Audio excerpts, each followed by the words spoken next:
There are two sides to every story. Just like to a regular cotton pad. Two different textures, to be more precise. One is smooth, and you're supposed to use it for more sensitive areas of your face, for example, the eyes. The rougher side can help you remove makeup and clean your face in less sensitive areas, like the forehead.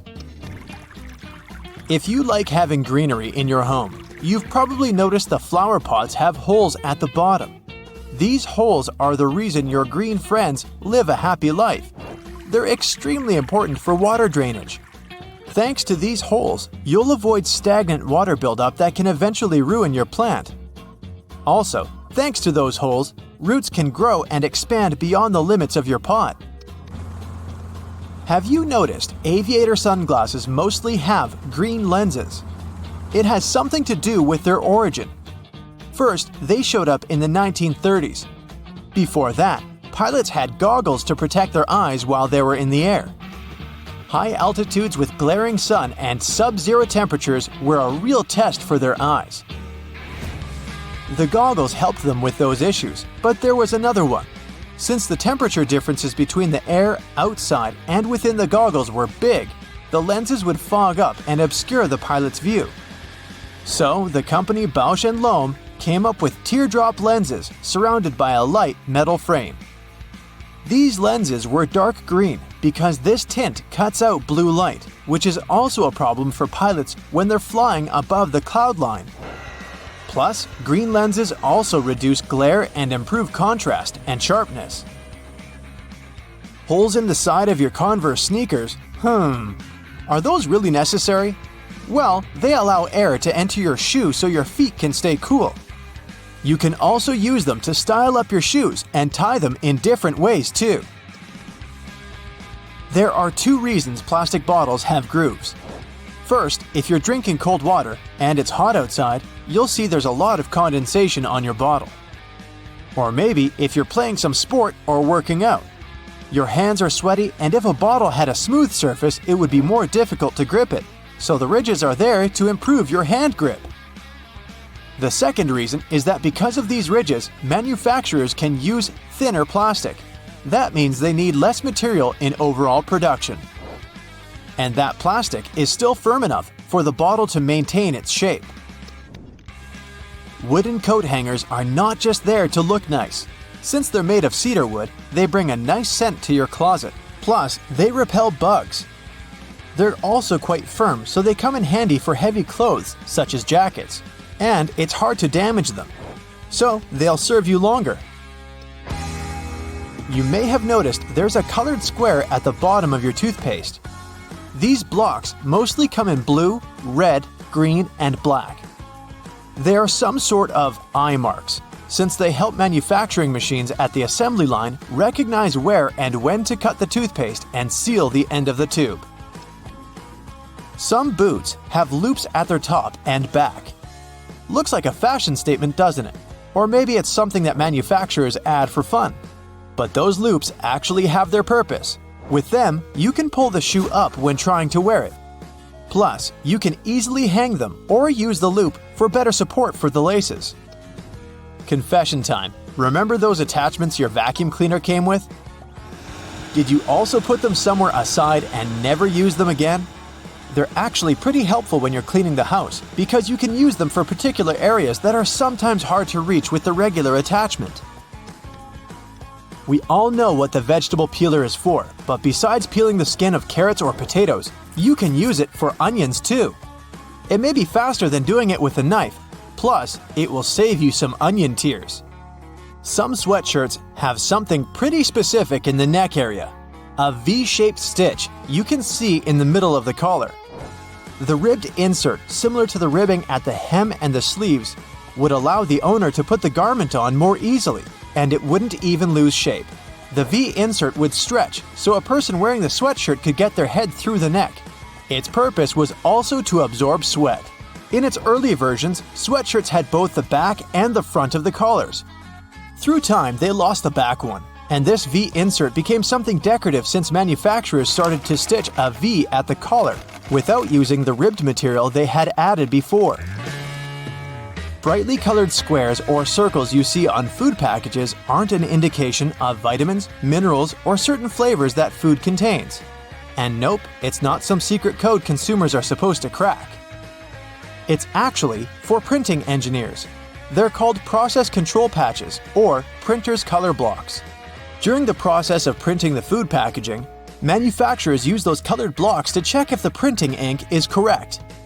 They compare the color of blocks they print to make sure the brand they print for has a consistent and recognizable quality all over the world. The majority of printers only use 4 colors: yellow, magenta, cyan, and black. Some printers have additional colors, such as green, orange, and violet. That's why you sometimes see multiple circles on certain packages. They test each ink color. Margins in notebooks. They're not there as some sort of a guide for taking notes and writing. Someone came up with a potential solution that was supposed to protect the written work from, well, rats. They used to be pretty common residents in people's homes. They are known for their diet, including basically anything, like paper, for example. So, people started adding wide margins as an appetizer that was supposed to keep rats full. This way, they wouldn't want to get to the main dish, the written pages. Suits have a buttonhole close to the top of the lapel. Manufacturers sew it shut so you can't open it without ruining your suit. And when you compare it to the other lapel, you see that one is completely smooth, without any clues. You won't find such an unpartnered buttonhole on a suit jacket only. Camp shirts, pea coats, and some other clothing pieces have them too.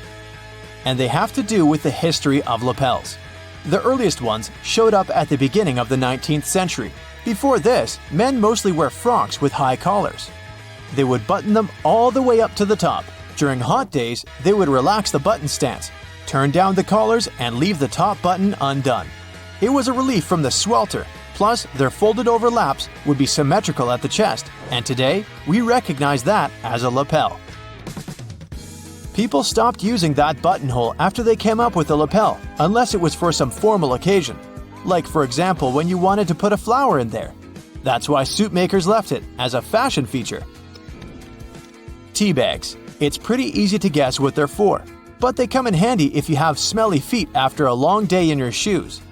Just pop tea bags, unused of course, in your shoes during the night. By the time you wake up, tea bags are going to effectively absorb all the unwanted odors. Binder clips can also have a helpful purpose besides their main one. You can clip your money to keep it together. Same is true for paper clips. If your favorite bracelet broke and you're looking for a way to hold it on, a paper clip might help. Just hook one through each end of the bracelet, twist it tightly, and your bracelet is good to go. If you're smelling something fishy at home and it's not your delicious salmon dinner, then it's time to check your electrical equipment. That stinky smell could mean your wires are frayed, your breakers are faulty, or your circuits are overloaded. And let me tell you, those plastic-coated wires emit a smell worse than a tuna sandwich left out in the sun. So don't be a fish out of water and get your electrical system checked ASAP. If you smell rotten eggs in your house, call the plumber straight away. The most obvious reason is the sewage and drain problems, such as contamination. But such a smell can also be produced if you've got problems with the water heater. Another possible problem might be a gas leak.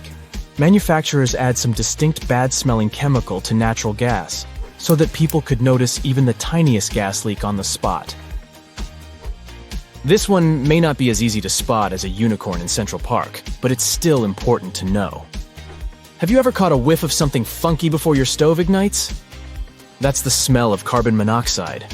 And let me tell you, it's no joke. This sneaky gas can be extremely dangerous if you inhale too much of it. And the worst part is that it's completely odorless and tasteless. That weird scent you're picking up, it's actually added to the gas to give you a heads up that danger is lurking. So, next time you catch a funky smell coming from your stove, don't just brush it off as last night's leftover lasagna. It's not uncommon to find mold in your home wherever water is present and trapped, like an unknown leak in the walls. Mold spores can grow as a result of this moist patch and can cause pretty serious health issues. Bedbugs have a thing for shoes. Yup, they love to hide in them, but only if the conditions are right. So if you've got a pair of shoes that you hardly ever wear, watch out. Bedbugs might just be snuggling up in there for a cozy nap. But don't worry, there's a trick to keeping those pesky bugs out of your kicks.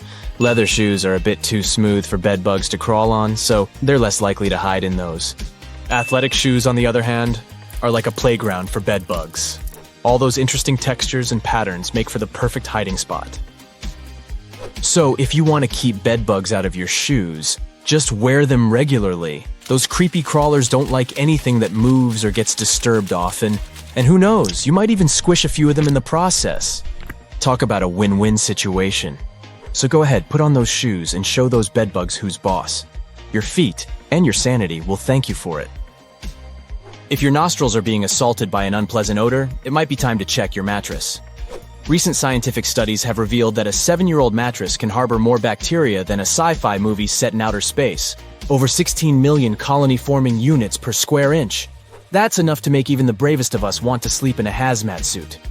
But fear not, for there is a solution to this gross problem. Enter baking soda, the unsung hero of household cleaning. Simply sprinkle some of this magical powder onto your mattress, let it sit for half an hour while you go do something fun like watching cat videos, and then vacuum it up with a brush attachment. Voila! Your bed will smell fresher than a field of daisies on a spring day. So don't let those pesky bacteria get the best of you. And who knows? Maybe your newly freshened mattress will even inspire some sweet dreams, or at least keep the nightmares at bay. Have you ever noticed that your towel smells like a swamp monster's armpit? Yeah, that's because you've been using it for too long. Don't be a bacteria hoarder. Switch out your towel after 3 uses. And if you really want to banish those stinky germs, toss in some baking soda every now and then. Your nose, and if you share an apartment, your roommates will definitely thank you. If your bathroom smells like a swamp, it could be because of stagnant water or some gross residue in the drain. Don't worry, if the plumber can't come until tomorrow, you can hack the smell by adding a few drops of your favorite essential oil to the toilet paper roll. It won't solve the problem, but at least you won't feel like you're suffocating. Now, onto the stinky toilet brush. Squirt some scented detergent right into the holder, or make your own DIY scent with distilled water and essential oil. It will get rid of bacteria, and the essential oil will hide bad smells. Just make sure you're allergic to the oils you choose. Moving on to the dishwasher. Did you know that mold can grow in there? Gross, right? Run a dry heat cycle with no dishes but some vinegar instead. Make sure to flush all the interiors, including the filters and panels. And if your silverware basket is looking a little moldy, soak it in some diluted antibacterial detergent before rinsing it thoroughly. Now let's talk about weird sounds in your house. Clicking and knocking in the winter or fall could be from turning on the heating or radiators. If there's condensed steam stuck in the system, try bleeding the radiators. And if you hear a bubbling sound, it could be a water leak or sediment in the water heater. Shut off the main water and listen. If the sound stops, call the plumber. If not, try draining the tank. If you're moving into a new house, check the walls and ceiling for any red flags. Fresh paint could be hiding something, so ask the landlord what's up. And stay away from popcorn ceilings. Not only are they ugly, but they contain asbestos. Asbestos is like a bowl of alphabet soup. It's made up of all these hard-to-pronounce crystal fibers: chrysotile, anthophyllite, tremolite, crocidolite, actinolite, and amosite. But don't let their wacky names trick you. Asbestos is one tough cookie. It can withstand high temperatures, chemicals, and even electricity. No wonder it was such a popular building material back in the day. Asbestos is like a sneaky ninja. It can break down into teeny tiny fibers that are so small they can float around in the air for days. And if you accidentally breathe in these fibers, it's like inviting a dangerous guest to your lungs. Yikes. So let's give asbestos the boot and keep our lungs happy and healthy. Just be careful if you're renovating an old home. You never know if you'll uncover a surprise layer of asbestos roofing. Odor-causing bacteria love to party in your kitchen sink and drain. And don't even get us started on the garbage disposal scraps. It's like a bacteria buffet in there. But there's a fun solution for you. Once a week, throw a party of your own by inviting 6 ice cubes, 1 tablespoon of baking soda, 3 thin lemon slices, and 1 teaspoon of bleach to the disposal. Turn up the music. Turn on the disposal and let those ice cubes do their thing. When the party's over, rinse with cold water for 30 seconds and voila! A fresh and clean sink. Your new sofa or cabinets could be secretly releasing some stinky gases into the air. Yep, it's true. These gases, called volatile organic compounds aka VOCs, can make your nose and throat feel pretty irritated. And if that's not bad enough, they can even give you a headache or make you feel dizzy. Yikes! But don't worry, I've got your back. If you can, try opening up some windows to get some fresh air flowing. And if you're on the hunt for some new furniture or home products, keep an eye out for low VOC options. Your nose will thank you. Plus, who wants to be surrounded by stinky furniture anyways? Now, with selfies taking over the social media world, phone companies had to adapt to the way people hold their phones and use their cameras. Apparently, most users tilt their heads slightly to the right when taking selfies. With the camera located in the left corner, it makes it easier to make sure the camera will be in line with the usual tilt of selfie takers. Ooh, genius. This allows for a more natural look, making the image look better to leave you feeling great. Cameras on the back of most phones are on the left side as well. Sorry, left-handers, this was designed for the more common right-hander. Mount Everest might be getting all the attention, but Mauna Kea in Hawaii is technically the tallest mountain in the world. Measuring over 33,000 feet from base to summit, the only thing holding Mauna Kea back from the title is that it's mostly underwater. Australia is wider than the Moon. The Moon has a diameter of over 2,100 miles, while Australia's diameter from coast to coast is almost 2,500 miles. While it may be wider, the Moon wins with the land area, over 15 million square miles. Whew, that's huge. And all that cheese. Antididophobia is the fear that at any point, somewhere in the world, a duck or goose may be watching you. The person isn't necessarily afraid that the duck or goose will get too close to them or even touch them. They just don't like the feeling of being watched. It was first described in a comic strip to show how anyone can be afraid of anything. Anything can be a phobia. A duck just watching my every move would certainly give me the heebie-jeebies. I might just quack up. Crows are pretty good at recognizing people's faces and have even been found to remember people for a long time. This could be a good thing or a bad thing, depending on how nice you are to them. You don't want to come across a crow that's holding a grudge against you.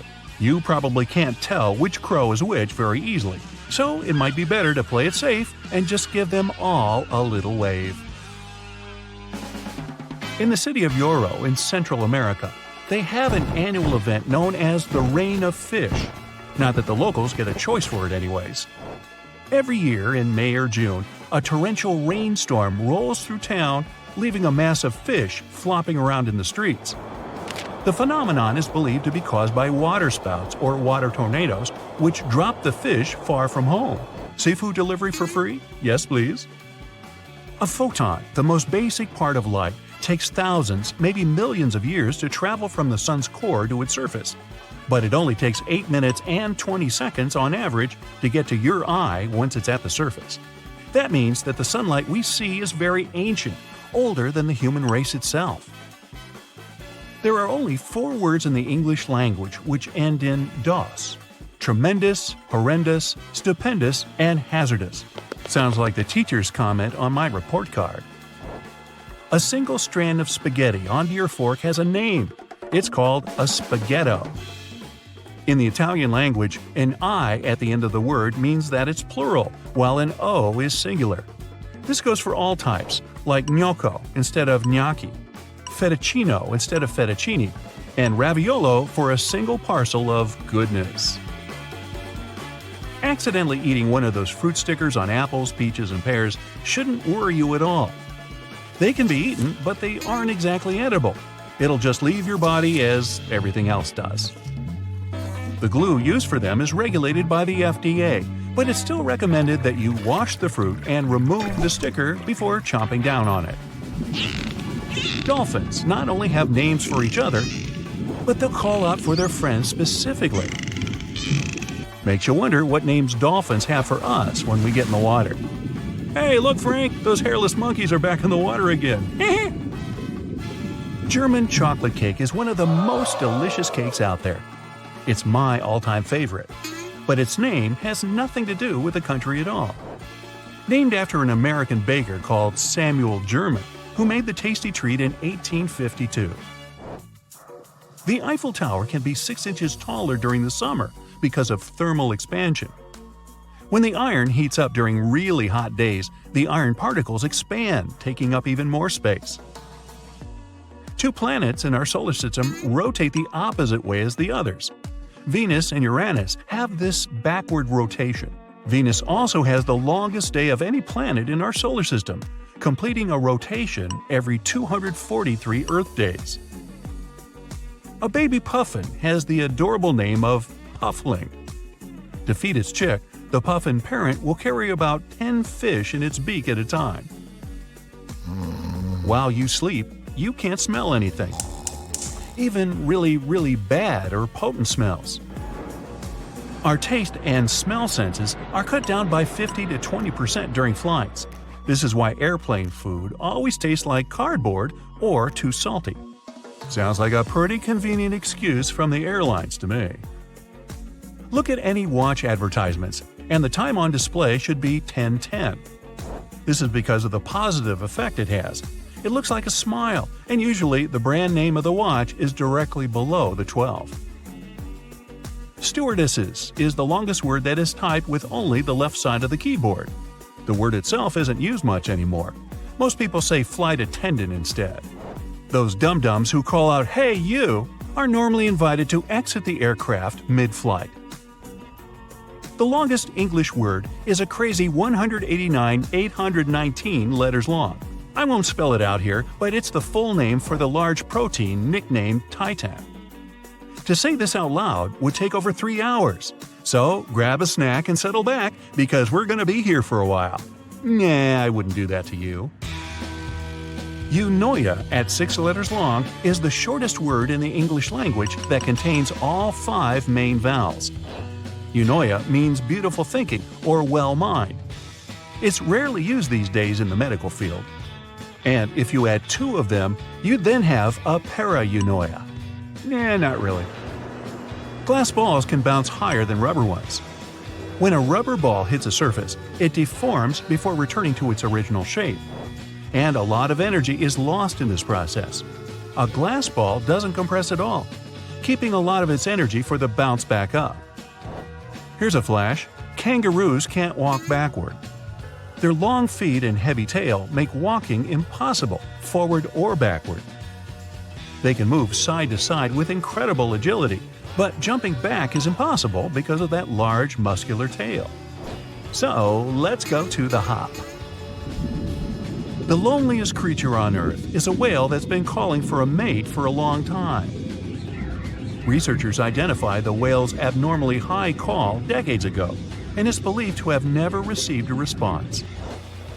The unknown whale is called lonely because it communicates at a frequency not used by any other whale in the Pacific Ocean. How sad.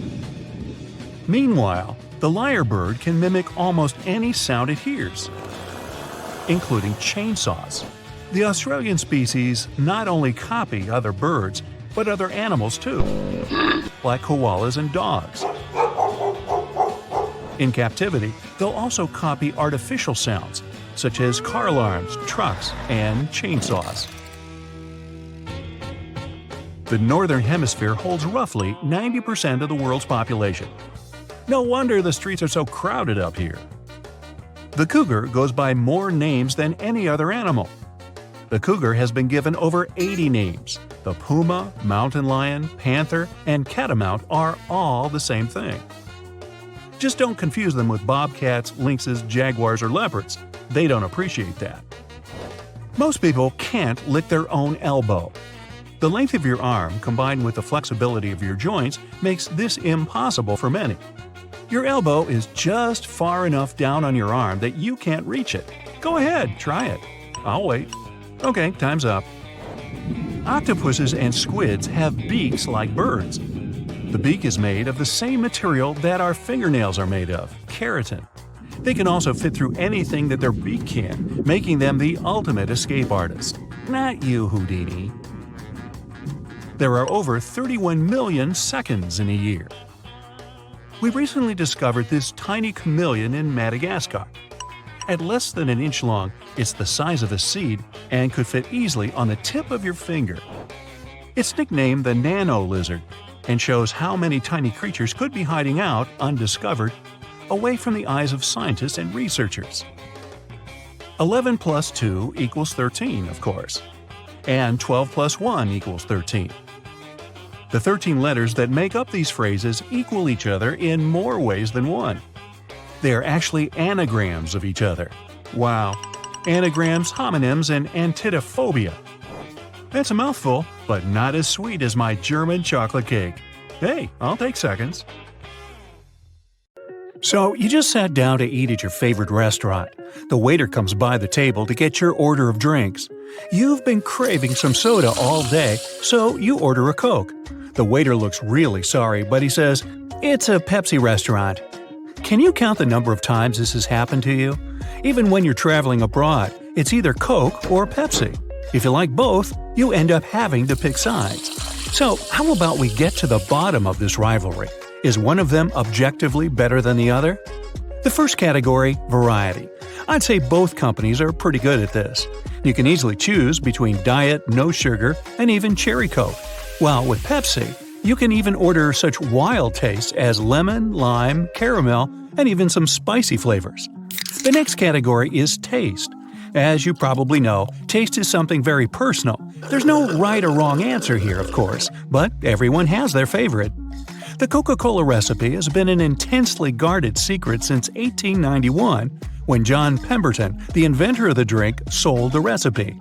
It was then modified by the buyer, Asa Candler, and that's exactly the recipe we know and love today.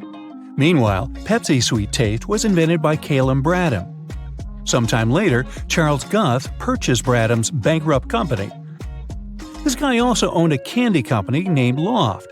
Can it explain why Pepsi's recipe is sweeter than Coke's? What do your taste buds say? Coke or Pepsi? Now, you've just woken up.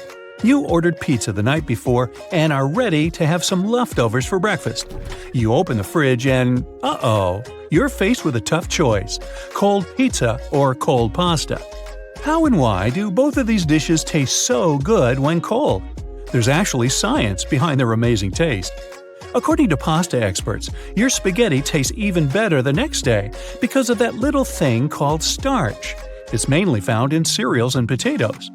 To put it simply, the ingredients of these dishes have more time to get to know each other better as they spend the night sitting in the fridge. The starch absorbs the fat and sauce and seasoning overnight. It vacuums all the tastiness and makes the flavor much richer. This goes for both pizza and pasta.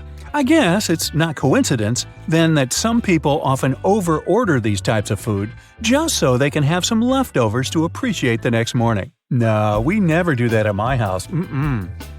Still on the topic of pizza, I say let's settle the pineapple on pizza debate once and for all. It's true that this is the line that separates many of us. One side of the argument says berries should never go on pizza. Wait, what? In case you didn't know, pineapples are actually berries. A group of berries that have fused together, that is. Now, on the other side, there are Hawaiian pizza lovers. These ones will try to convince you how great pineapple is when mixed together with tomato sauce. It's supposed to add sweetness and freshness to counterbalance the spice of the tomato sauce. So, what do you have to say about that? Yay or nay? Oh, and have you ever tried pineapples on burgers? Yep, they have conquered burgers as well. Some fans say pineapple plays the same role as pickles. It provides that sweet, salty, and tangy flavor that your burger experience is in dire need of. Now, no twin is exactly the same, except when it comes to Twix bars. If you're the one to pick sides, then I guess you've already picked yours. Now, tell me, are you the left Twix or the right Twix fan? Does it make any difference? Or is it all just a genius marketing move? If you've bought Twix over the last years, you've probably been faced with three options: a regular package, a package that is said to contain 2 left Twix bars, and another one that contains 2 right Twix bars. Now, as you may know, Twix comes in pairs. But in 2012, Twix's manufacturer Mars took this to the next level. They began to claim that the bars were not identical twins. Through very humorous commercials, Mars gives the consumer the idea that the production process for each bar is different. The story is that the Twix inventors, brothers Earl and Seamus, once reached a breaking point, quite literally. They disagreed on chocolate pouring techniques and caramel consistency, so each brother went on to found his own company. For example, in the left Twix company, the crunchy cookie base is cascaded in caramel and bathed in chocolate, while in the right Twix company, the crisp cookie and creamy caramel base are cloaked in chocolate. Now, if you ask me, this sounds like a bunch of synonyms thrown together. Hey, I like synonyms, especially on my oatmeal. Anyway, some excited fans have even gone as far as to fact-check if there are any real differences between the left and right Twix bars. It turns out that the left Twix was just a little bit crunchier. And in case you're wondering how that was tested, let's just say it involved a digital decibel meter. The bars on the left average 72.3 decibels in crunchiness, while the bars on the right average 69.6 decibels. So does that mean louder tastes better? You tell me. Fans think it might be due to the packaging or storage of Twix chocolate bars.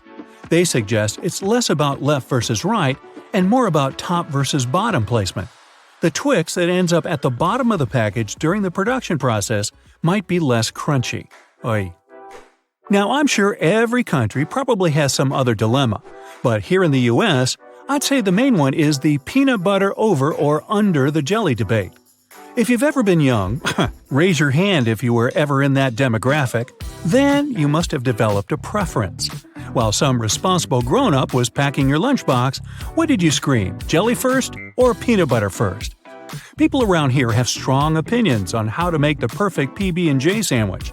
Some say that the peanut butter lays the perfect foundation for your favorite jelly, while others say that jelly goes first since it's thinner and spreads more easily. Well, the question remains, what side are you on? If you had to pick, would you say you are a taco or falafel person? You might be thinking, are these even comparable? And I'll say, oh yeah, they're both great but serve completely different purposes. Some definitions here. Taco, a Mexican dish made up of a fried tortilla, folded and filled with chili beans, lettuce, and your choice of meat. Falafel, a Middle Eastern dish that is basically patties of ground chickpeas or fava beans, seasoned to perfection, stuffed into pita bread with lots of different sauce toppings. Well, I'm not sure I made my point here, or have I? If this has made your mouth water or encouraged you to run down the street to buy one dish or the other, then I guess I've succeeded. Oh, and in case you don't know which one to choose, just go for a taco falafel. These do exist. And I guess they probably taste great, too. Have you ever stopped mid-sip and wondered, is coffee a soup? Apparently, some people are convinced that coffee is not a beverage, but rather a soup. Now, what makes them think so? According to some fans of this theory, coffee is actually a broth. That's because coffee beans are finely ground and later brewed in water.